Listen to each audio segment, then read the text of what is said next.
Now, wow, my country people, wonders can never cease to happen.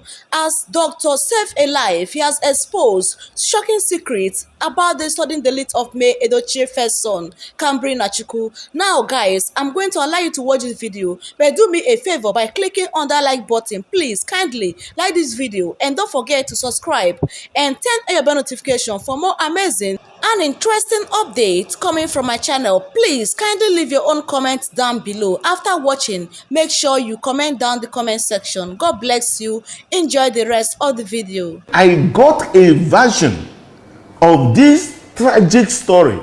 Very tragic indeed. My heart goes for the family, but I have a version that will interest you. And as a matter of fact, you also have to look out for this kind of scenario in your own family. While I have seen a number of posts sharing the narrative of Judith and also her mom being responsible or could not be exonerated from whatever happened to this young man, I also have it to share with you that Pete Edochie and May Edochie also have questions to answer. This question will go a long way to open your eyes on the possible cause of the death of this young man. Before I give that revelation, my heart goes for the family for such a tragic incident that happened while the young man was playing football with his mates. However, my question and everyone's question is, has this kind of event happened before? Yes.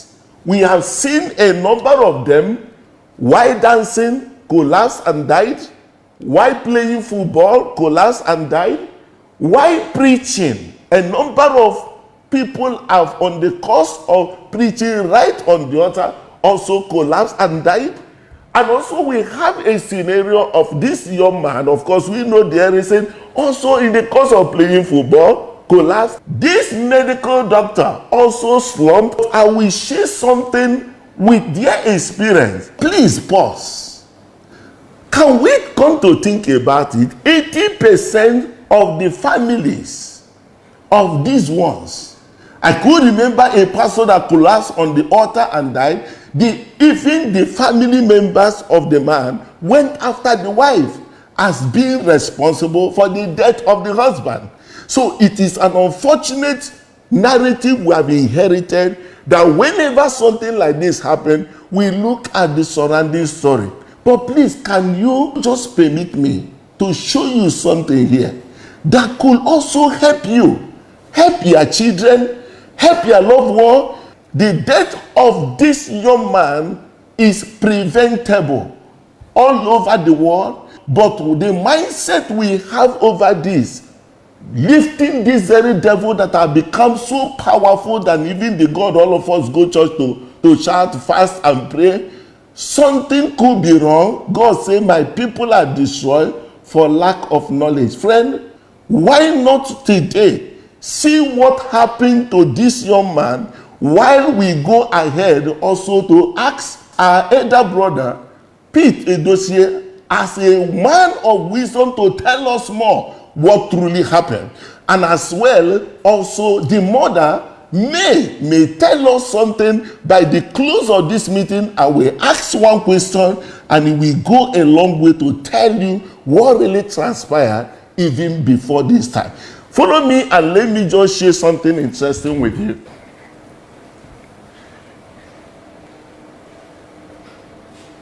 Let me show you what could be described as the most possible cause of the death of not just only this young boy, but a number you have witnessed. In the scale of 1 to 10, I take 8.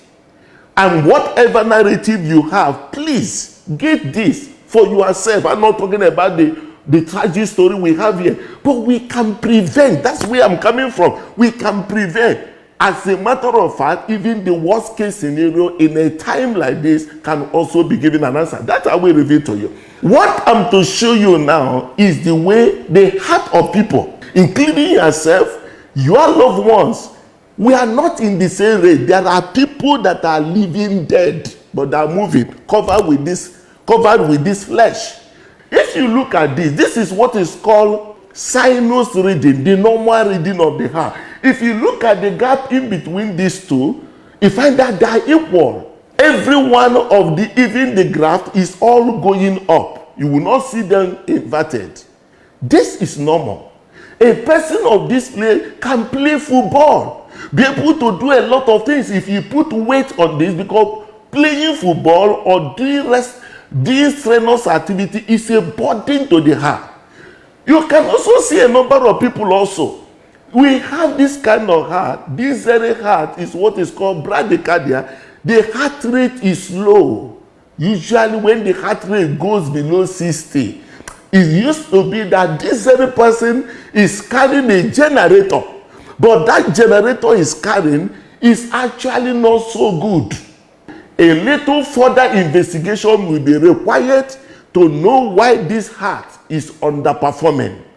You can also see the one that is racing like as if somebody is pursuing me. This is what is called tachycardia. The thing will be more than 100. That's what happens most time when the heart is under tension or under anxiety or something that is somebody that is sick. Very high fever and some other thing. He may have this. And we need to find out quickly what could be pursuing this before a waka goes somewhere. We will say we don't know what happened. On the other hand, you can now see a scenario where you have what is called atrial fibrillation. This very person is near death. As a matter of fact, if this person sleep, the tendency or sometimes the heart may not be able to work for a while and it will beat again and again. They are the set of people that can sleep and suddenly die in the sleep. And when they come out, they prophesy or they tell us that it's because of one enemy or the other. After this, you will realize it's not everybody you will swear and say, if I deal with you, I tell you may do nothing, but a lot of things can do the person under this kind of scenario.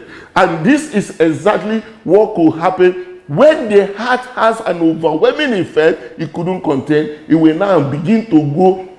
It will begin to move everything jaga jaga, and by this jaga jaga, that is what is called ventricular fibrillation, and what implies is that this person is entering cardiac arrest. This person can die. And these events can happen also if there is an abnormality of the heart. That's why I maintain there are questions we need to ask the mom, because she may be able to tell us more, because this kind of abnormality in the heart could result when the baby is born either premature or there is something that is taken during pregnancy that may cause some level of abnormality to the heart. If the mom had hypertension in pregnancy called preeclampsia, or may have something like diabetes in pregnancy, they are usually associated with heart abnormality. And when this young man start growing, sometimes if you do something, he may get a little bit. You see some of them panting. I'm telling you, because we all have children. We also have people. A clemency case, the person will not be able to meet up. That whenever pressure is given to that heart, he said the heart not being able to perform again. And if there's abnormality or something that blood the heart, the issue of chest pain, that may be heaviness of the heart before that very person collapse, as what happened to this very doctor, who can be among the luckiest Nigerian living, because majority of his kind that pass through this are all in the grave. And he will tell us what he did and how he came out to be among the living today. It will help. This kind of situation can also run in the families. And that's why, in Africa, we don't have family history. Only be told that that our grandfather or that our grandmother died, they say it's poison and somebody killed him. So we don't keep record of what happened on such events happening in the family lineage, either maternal or paternal. And some of this, that's why I said that EDOCHIE also have a question to answer. He's an elder in the family, and he is called a historian also, so he may have a better family story or family history to give with respect today, so that we can work toward preventing the recurrence. We can't continue in this side of the world. Everything that happened to us has to be one enemy, one devil, one enemy, one devil. And you see those people, they tell you it's a poison, and all of them died. Is it not time for us to have analytical reasoning? Come to a point of asking question. And somebody will tell you, hey, it's an attack. That's why the person died. Come on, how long can we remain in this trash? It is time for all of us to stand, go for health check and have your ECG done. Have your ECG done. It can give information like this. And by so doing, if there be any need for intervention, that could happen. Even when the person collapses, we will not gather them like they gather this person until the person dies. Something can be done so fast. But our people not in the know. If you see this, this is exactly what happened to another young man. Look at what they are using clothes to do. Everything died. Their own people started doing CPR immediately before the intervention eventually came up. This man also collapsed and is living. He may be called the luckiest Nigerian living. What is his story? I will leave a brief of it for you to see how he transited from the grave, as it were, back to life, and for his family. We can't continue this ugly narrative. The summary of this, we all have to start from the known before we go to the unknown. A lot can be done in a time like this to prevent this kind of tragic situation in our families. Share this to everyone you know. We can save someone. My condolences to the family of Yuel, but I will suggest the rest of the children should go for heart check and be sure that affliction will not rise the second time. God bless you as you share this. My name is Dr. Damian Chiagromo Parocha. I am a surgeon, a consultant surgeon that works in Federal Medical Center over Imo State. I want to thank God especially because I had a heart attack, and this happened in my house around 5 a.m. I actually had sudden heaviness of the heart, chest pain, and began to lose breath. I couldn't breathe again, and suddenly I collapsed. I want to especially use this opportunity to thank my wife for acting promptly to save my life. The major treatment happened in Port Harcourt in Save a Life Mission Hospital. Before I reached there, Dr. Richard Okoye got to know about it, connected the interventional cardiologist, and everything was waiting before my arrival. So as we arrived there, I was taken straight to the cath lab. The cath lab is where the cardiac angiography was done. And from there, they also did the cardiac intervention bypassing a stent, and that's why I'm alive today.